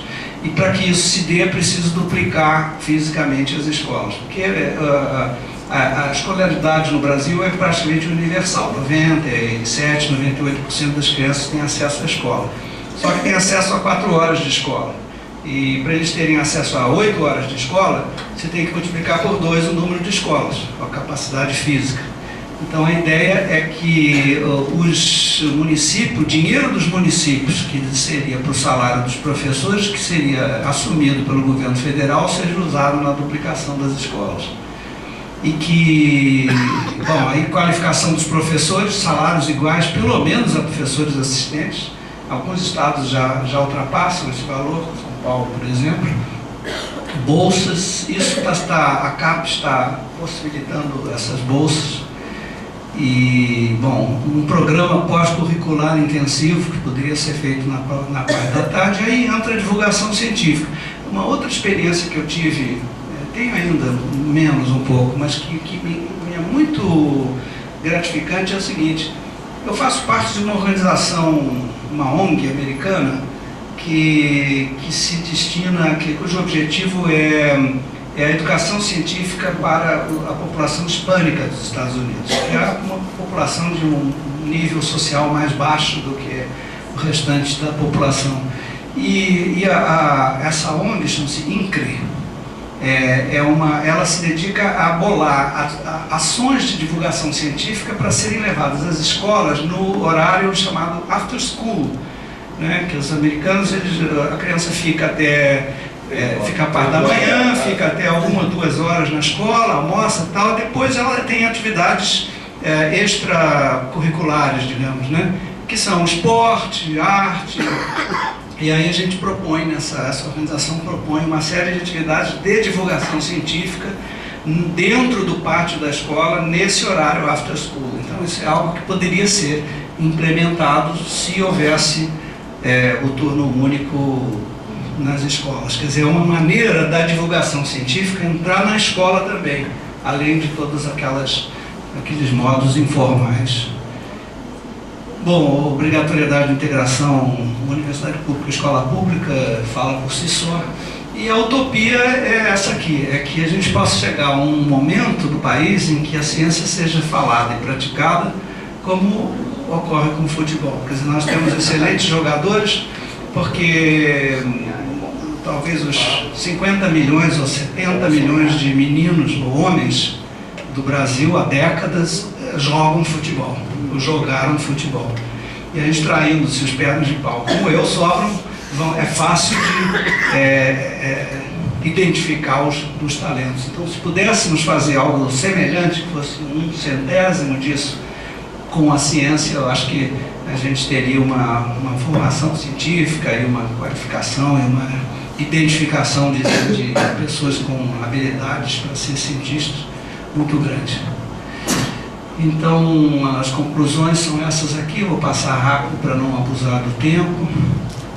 Vocês podem ler rapidamente.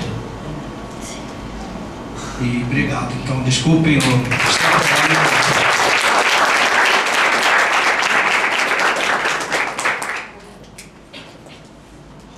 Obrigada, Roberto, pela excelente palestra, divertida também. Bom, agora a gente passa para as perguntas. Eu queria fazer uma pergunta, mais especial do Roberto, que fez uma abordagem um pouco mais ampla. No fundo, acho que o maior problema do Brasil é um problema de governo, né? E a ciência é uma coisa que muito misturada com tecnologia. A ciência envolve uma certa filosofia, né? Mas hoje em dia a tecnologia da ciência que é propagandada, né? Que se faz uma propaganda disso. E as pessoas que fazem ciência, eles têm uma visão bastante míope, quer dizer, eles olham para aspectos muito específicos, solucionam problemas muito específicos, né? Eu acho que se você valorizar mais a parte humanística, quer dizer, as pessoas pensarem mais filosoficamente em governos, você resolve isso por um problema atacando pelo outro lado. Quer dizer, a educação, o nosso problema de educação não é só um problema de educação científica, é de educação geral, a educação de saber votar, de saber se alimentar, de saber cuidar da saúde, né? E de maneira que parece até um pouco uma divergência, de você chamar a atenção da parte tecnológica da ciência, é se esquecer dessa parte mais humanística,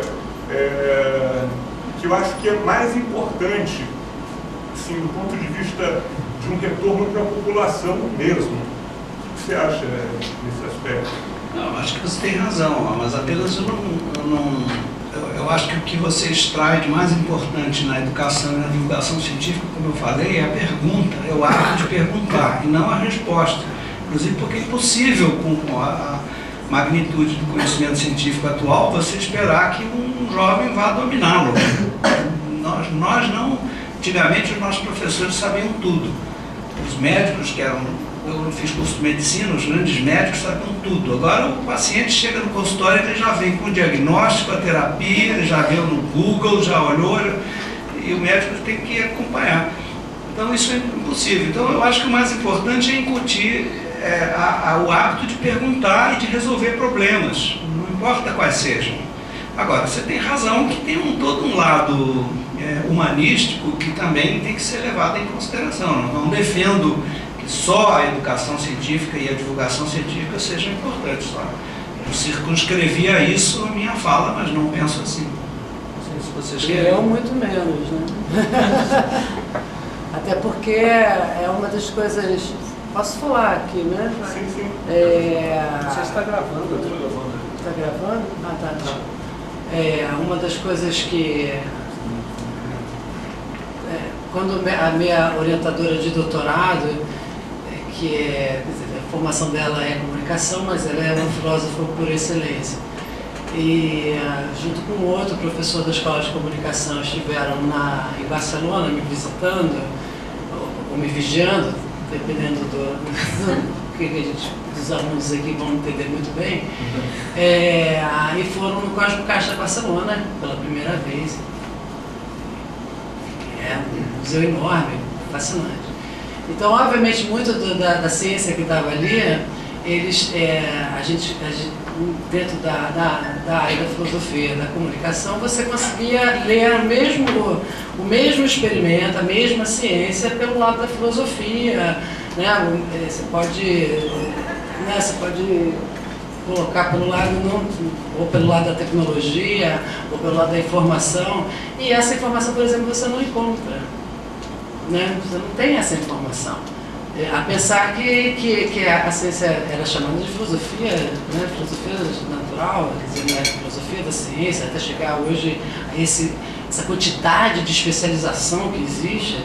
Você, né, não só médico, né, mas o cientista, você pensar assim, o neurocientista, hoje em dia deve ter 300 milhões de neurociências, quer dizer, especializações, né, cada vez mais. Então, não é papel da divulgação científica passar informação exata nem nada.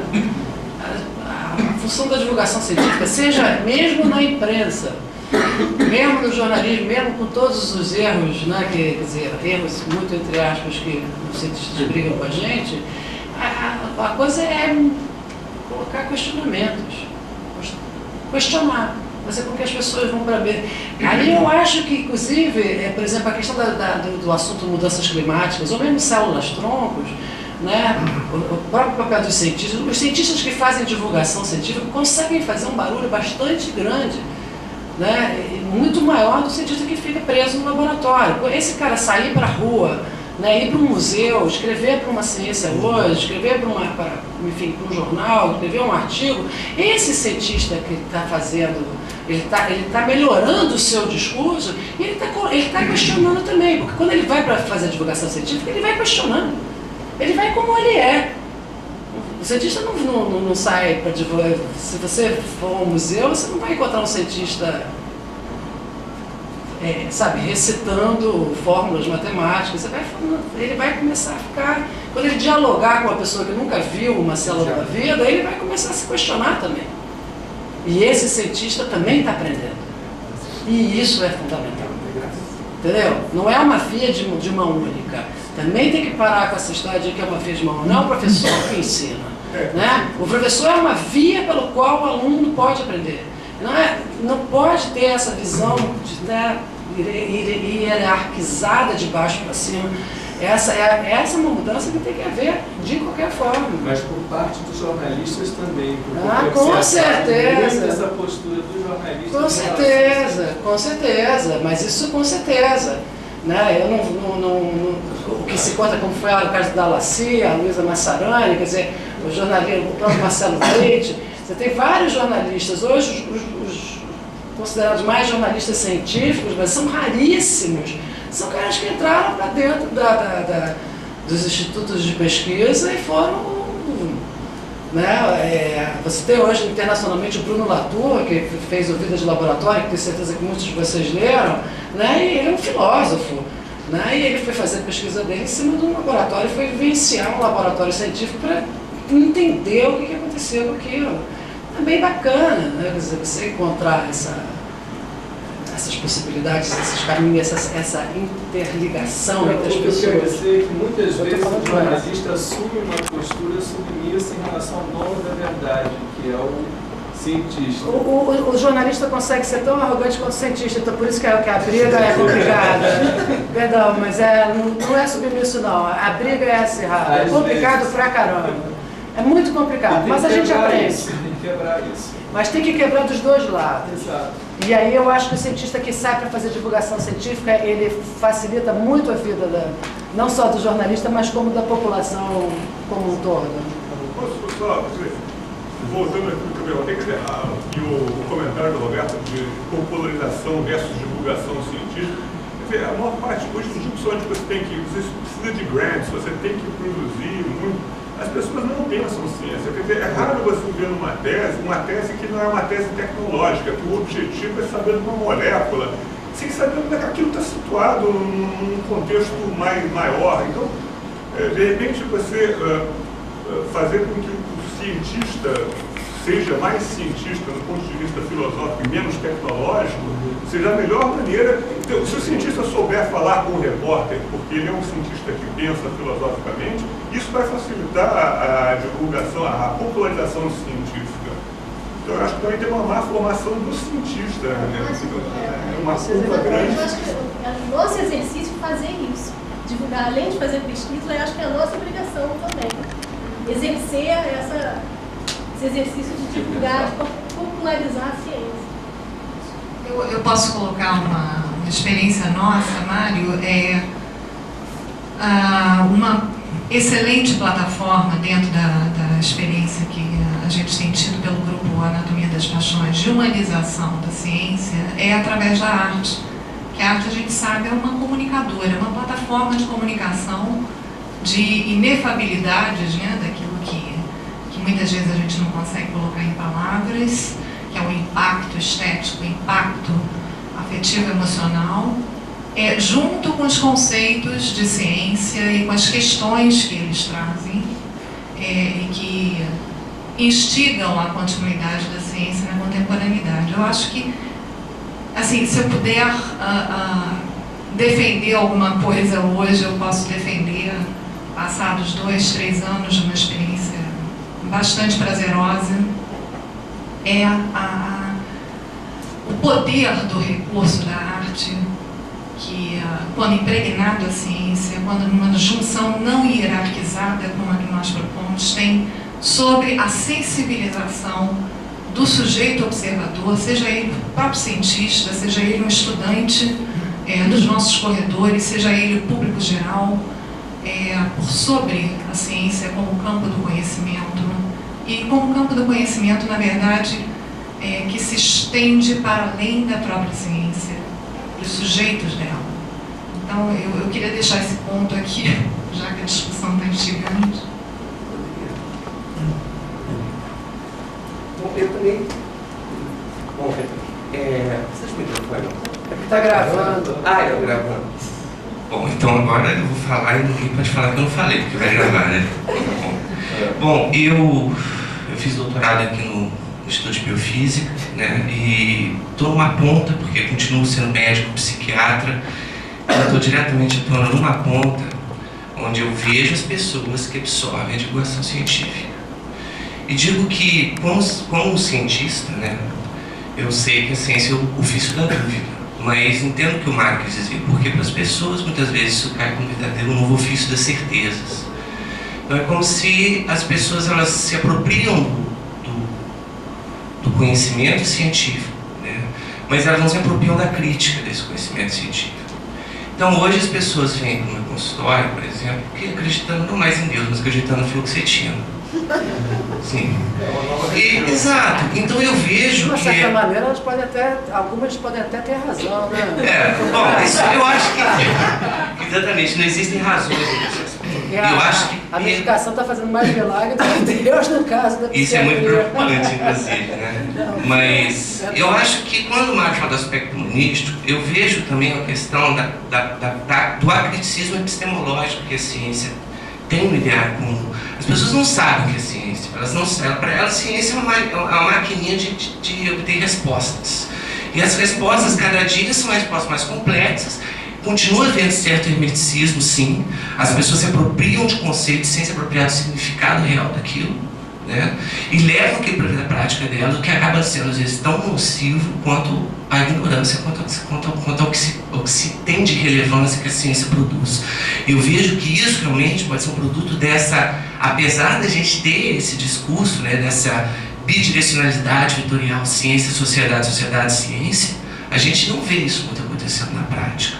O cientista, eu vejo ainda o cientista como um cara muito parecido com um juiz de direito, que deveria estar lá dentro da sociedade, observando a demanda, sentindo as angústias da sociedade, para poder, assim, criar seus julgamentos e suas diretrizes de trabalho. Então, eu observo que tem esse perigo. A gente pode estar criando uma nova religião, tão problemática como qualquer outra, onde você torna o sujeito acrítico, onde ele absorve certos conceitos que acabam sendo extremamente prejudiciais, sim, para a crítica dele sobre sua própria condição de vida. As pessoas hoje não sofrem mais, elas adoecem. Isso tudo, sim, é um viés da ciência. Eu vejo isso. Obrigado.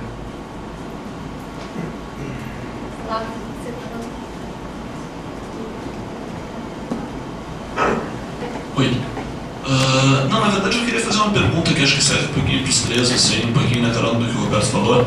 Quer dizer, acho que você iniciou um pouquinho a palestra com a ideia de, não, tudo é válido, a gente tem vários formatos, é verdade, a gente tem inúmeras maneiras de fazer divulgação, assim, e talvez, e acho que a gente viveu muito esse tempo, assim, de que, não, pessoas diferentes em vários lugares tentam fazer coisas por maneiras diferentes, e acho que a gente passou agora para um momento que isso começa a ser institucionalizado. Não sabia da água do Lattes, assim, mas acho que esse é o melhor exemplo de que isso está entrando como parte, e com financiamento, com investimentos de equipamentos na universidade, de tentar organizar isso. E uma pergunta que eu me faço, na verdade, como é que se avalia isso tudo? Quer dizer, já que a gente está financiando, a gente está estimulando, a gente está... Como é que você avalia o resultado da sua divulgação? Porque se você simplesmente contar livros, contar artigos, quer dizer, você pode fazer 100 mil livros ou uma exposição, e você não sabe se isso realmente trouxe o efeito que você gostaria, assim, quer dizer, uma vez que a gente está institucionalizando a coisa, isso supõe que a gente precisa de metas e de indicadores, entre aspas, quando a gente tem saúde, o que seria isso para uma área dessa que parece uma coisa tão... Mas você vai, eu acho que minha resposta vai ser um pouco diferente da sua. As duas podem responder. Primeiro que eu tremo quando eu penso em institucionalização da cultura. Pois é, mas eu tremo. Você me desculpa, eu tremo. Obviamente a gente ainda é muito dependente de uma série de coisas. A gente ainda precisa do... eu acho que 99,9% dos museus de ciências do Brasil são ligados a instituições de pesquisa. Né? Acho que o Espaço Ciência Viva, eu acho que mais um ou dois que eu não conheço, são no caso do Espaço Ciência Viva é uma ONG e alguns poucos são particulares. Né? Muito, se é que tem, né, no Brasil. E me preocupa muitíssimo essa coisa de institucional. No caso da ciência, inclusive, que eu tinha falado, e o Roberto Leite também, né, que ciência não é considerada cultura. Por exemplo, a gente não consegue verba da Lei Rouanet para fazer exposição em museu de ciência, a não ser que tenha um quadro, ou uma peça de teatro, né, um filme, né, porque a ciência não é vista como cultura. Então, esse é o grande problema. Mais do que a fármaco ser considerado Deus, até porque às vezes a minha filha trabalha com saúde mental também, então assim, essa coisa de não tinha uma voz que dizia que era para matar a pessoa, eu falei, então melhor toma um remedinho aqui, que aí a voz some e você não mata ninguém, né? Então de vez em quando é melhor por aí, mas eu acho que tem que ser livre, tem que medir. Aliás, a grande questão no mundo inteiro, né, que vi os museus fora e vi, né, participei de congressos, conferências, etc., na Europa principalmente, é você exatamente medir, avaliar uma visita. Como é que você avalia uma visita no museu? Não tem como. É muito difícil, né? Não tem um método que você consiga avaliar. Tentaram ir na escola antes, na escola depois e tal, mas é uma coisa que... Aí eu paro e penso assim, como é que você avalia, se avalia, vou botar do ponto de vista individual, a primeira vez que você viu um Van Gogh? Você gostou ou não gostou? Mas e daí? Aí pode passar assim, um tempão, você viu um girassol e lembrou do Van Gogh, aí você já tem uma outra avaliação. Eu gostei, mas por que esse girassol verdadeiro me lembrou o quadro do Van Gogh? E vamos combinar que, se a gente for combinar a questão de ciência e arte, é a mesma coisa, né? A maioria da população não sabia que existe um Van Gogh, ou um Portinari, para a gente falar de Brasil, né? A gente acha que existe, aliás, muitos acham que tem Van Gogh e nem sabem da existência de um Portinari, ou de uma Tarsila do Amaral, de uma arte brasileira altamente competente. É a mesma coisa da questão da ciência, da novela, né? A pesquisa da troca acontece nos Estados Unidos, mas não acontece no Brasil. Como assim? É isso que tem que ser avaliado. E é isso que tem que ser modificado. Isso do meu ponto de vista. Entendeu? Agora, vocês, eu acho que a necessidade de fazer gráfico e tabela eu não tenho. Tem que avaliar de alguma forma. Você vai distribuir o dinheiro de alguma forma. Alguém tem que avaliar de algum jeito. Assim, se é avaliável ou não sei. Eu gostaria mais uma vez de trazer um amadurecimento de pensamento que a gente está conduzindo lá pelo Espaço Alexandria, né, pelo grupo Anatomia das Paixões, também como parte desse espaço de pensamento na universidade. A gente está dentro do Fórum de Ciência e Cultura do SEBAI, né, do Colégio Brasileiro de Altos Estudos. Nós estamos criando campos de trocas com a sociedade através de problematizações que são montadas dentro de uma composição mista academia-sociedade. Então, intelectuais das academias, intelectuais das sociedades. A gente tem o Programa Avançado de Cultura Contemporânea dentro dessa estrutura institucional que eu pontuei aqui, né? E a Universidade das Quebradas, por exemplo, é uma iniciativa do Programa Avançado de Cultura Contemporânea da Heloísa Buarque de Holanda, no sentido de trazer os intelectuais para dentro da universidade, ao mesmo tempo a universidade aprendendo com os intelectuais das periferias. São intelectuais especialíssimos, porque são caras geniais das artes literária, plástica, cinema, enfim, e outros profissionais, jornalistas, enfim, várias áreas representadas, e que discutem projetos, demandas e soluções dentro de uma contextualização híbrida. E o que a gente está pretendendo justamente é fomentar isso, a universidade como um campo de valorização dessas trocas e, na verdade, para a construção de projetos conjuntos, que é uma coisa que a gente não está muito habituado a fazer, né? Os projetos nascem dentro dos laboratórios ou dentro das nossas instâncias acadêmicas outras. No caso, nós estamos construindo projetos conjuntos, academia, sociedade. Então, isso eu acho que é uma vivência possível dentro das escolas de divulgação científica, né? E também dentro dos nossos âmbitos de pesquisa mesmo. Acho que a pesquisa dentro da universidade, para focalizar dentro da sua preocupação, a própria pesquisa dentro da universidade, ela pode ser em grande, sobretudo a pesquisa interdisciplinar, que é o caso da pesquisa do Grupo Anatomia das Paixões e outros tantos, né? Que é uma tendência muito contemporânea, intercêntrica, né? Aquela coisa bem fortemente acadêmica e fortemente atendida por colaborações externas à universidade. Essa pesquisa ela pode surgir de colaborações híbridas, academia e sociedade. Então eu não vejo problema com a institucionalização, desde que na concepção da institucionalização esteja o Instituto como um campo de trocas de saber, academia, sociedade. Eu não vejo nenhum problema com isso. Vou responder rapidamente ao Olavo. Eu acho assim, que tudo tem que ser avaliado, eu defendo desse ponto de vista. A avaliação é que cobra a qualidade e que qualifica o dinheiro investido, principalmente se for dinheiro público, né? Agora, isso não significa que a gente saiba como avaliar, e nem muito menos que as nossas formas de avaliação sejam as mais corretas, as mais adequadas. Construímos no Brasil uma história bem sucedida, eu diria, de avaliação da pós-graduação e de avaliação da pesquisa, mas tem 1000 furos, que todo ano ela é submetida a um tiroteio extenso, né? Einstein, por exemplo, jamais seria pesquisador 1A do CNPq, pelos critérios vigentes. Então, isso já mostra que alguma coisa está errada, mas é melhor avaliar do que não avaliar. Então, sobre as atividades de divulgação científica, não temos que construir essa forma de avaliação, não sei como é.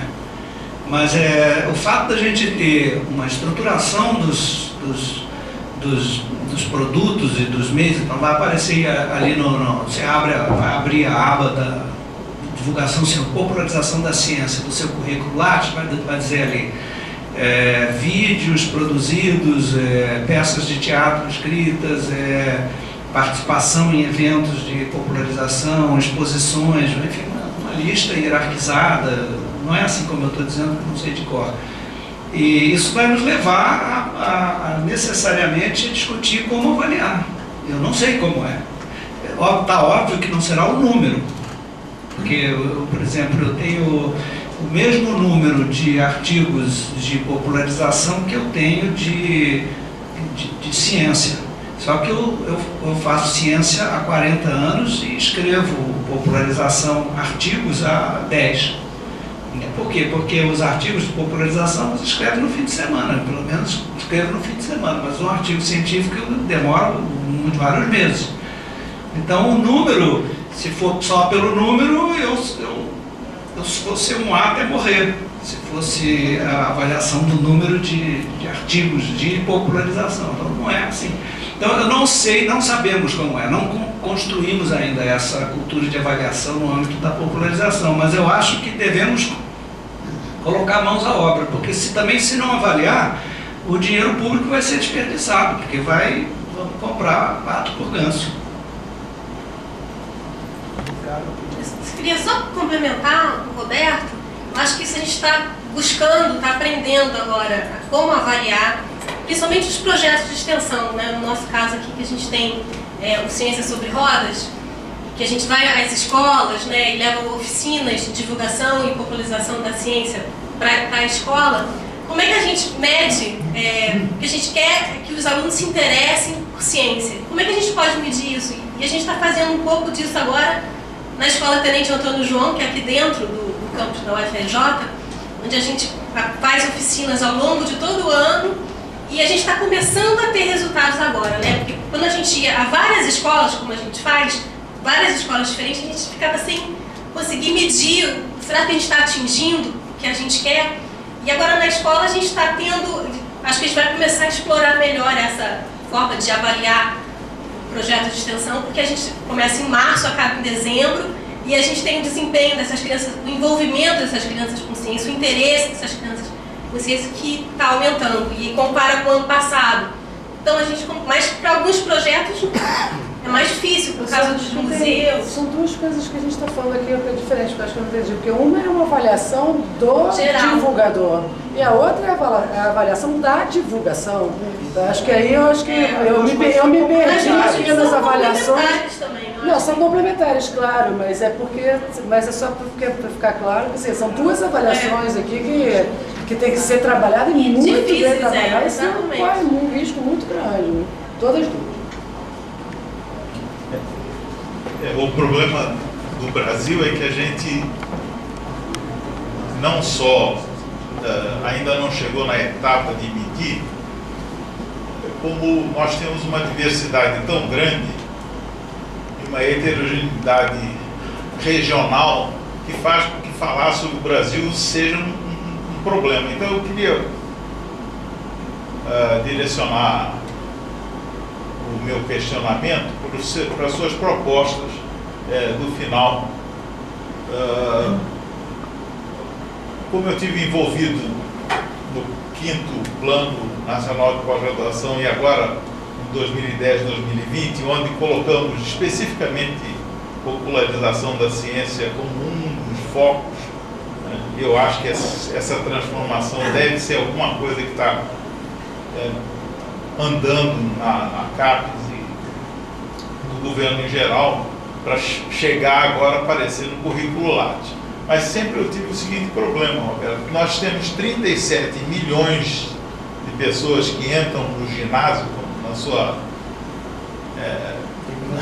tecnologia, e dos quais saem 3.700.000 próxima etapa. Essa queda de pessoas, são 37 milhões de alunos dos quais só passam 3,7 para o próximo nível.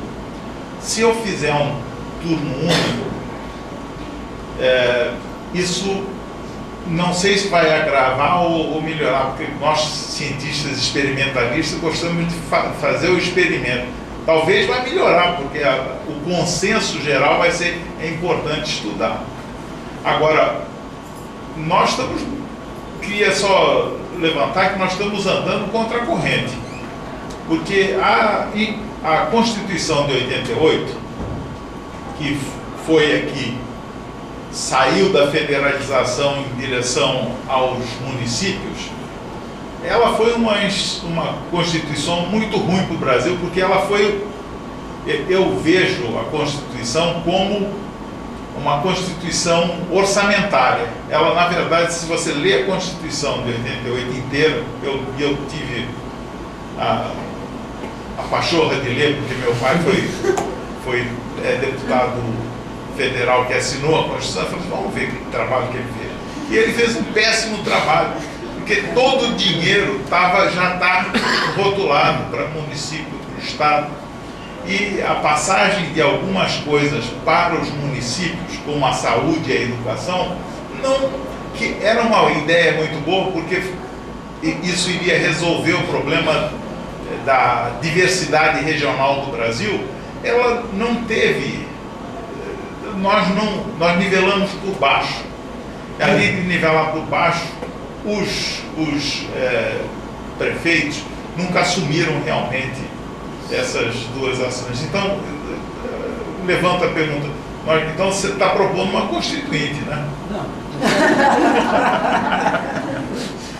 Não, eu acho que isso pode ser objeto de uma emenda constitucional. Claro, precisa convencer 2/3 dos parlamentares, que não é muito simples, mas não precisa mudar a Constituição inteira.